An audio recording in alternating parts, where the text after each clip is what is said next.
Matapos maiulat kamakailan ng World Health Organization o WHO na may mga bagong variant ng COVID-19 na binabantayan, tiniyak ng Department of Health o DOH na wala pa dapat ipangamba ang publiko. Kaya naman ang paghihigpit sa border control at mandatoryong pagsusuot ng face mask ay hindi daw nila inirerekomenda pa sa ngayon. Ang kabuuan ng balita sa aking report. Ayon kay Health Secretary Teodoro Herbosa, ang mga bagong variant na binabantayan ng kagawaran gaya ng KP.1 at KP.2 ay hindi pa banta sa kalusugan ng publiko kahit pa nakitaan ng pagtaas ng COVID-19 sa Singapore dahil sa mga naturang variant. No requirement for border control, no requirement for mandatory masks, no requirement for additional vaccination, but we're monitoring the cases, symptoms and fever. But I will not recommend any border control, means banning travel or whatever to Singapore or to India. The caution is precaution mo. You must be vaccinated. Binigyang diin din ni Herbosa na ang naturang mga variant ay nakasailalim sa Variant Under Monitoring o VUM na nangangahulugan lamang daw na ito'y malayo para maging public health concern. Hindi rin naman daw nakikitaan ng DOH ang pagtaas ng mga kaso ng mga COVID sa Pilipinas, kaya sa ngayon ay wala silang makuhang sample pagdating sa mga nasabing variant. Although the variant isn't serious, that's why it's only classified as a variant under monitoring. Di ba may variant of concern and then yung talagang dinideclare nilang public health emergency of international. So it's under a variant of monitoring. Mabilis siya kumalat, so they're thinking nagwe-wane siguro ang immunity.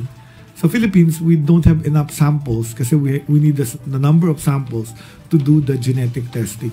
So ang report sa akin ng Epidemiology Bureau, we don't have enough samples that can be used for genetic testing. Pag dumami yung cases, then we will ask our Philippine Genome Center to again look at what variant is spreading. Ang muli rin daw pagpapabakuna kontra COVID-19 ay hindi na rin daw kailangan, lalo na't karamihan naman daw sa mga Pilipino ay bakunado at may booster shot. Sa hiwalay naman na panayam, sinabi ni infectious disease expert Dr. Rontgen Solante na ang mga bakunang naiturok na ay wala na raw proteksyon mula sa mga bagong naglalabas na variant.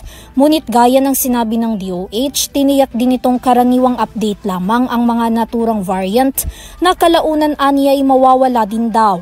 Because of the mutations, itong mga bagong variant, hindi na tayo protektado doon sa unang mga bakuna natin ng mga nakukuha, no?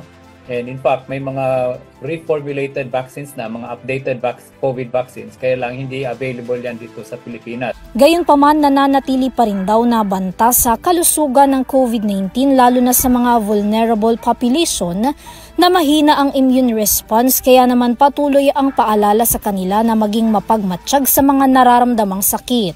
Sa ngayon, hindi man daw inirerekomenda ng DOH ang paghigpit sa border control ng Pilipinas mula sa iba't ibang mga bansa.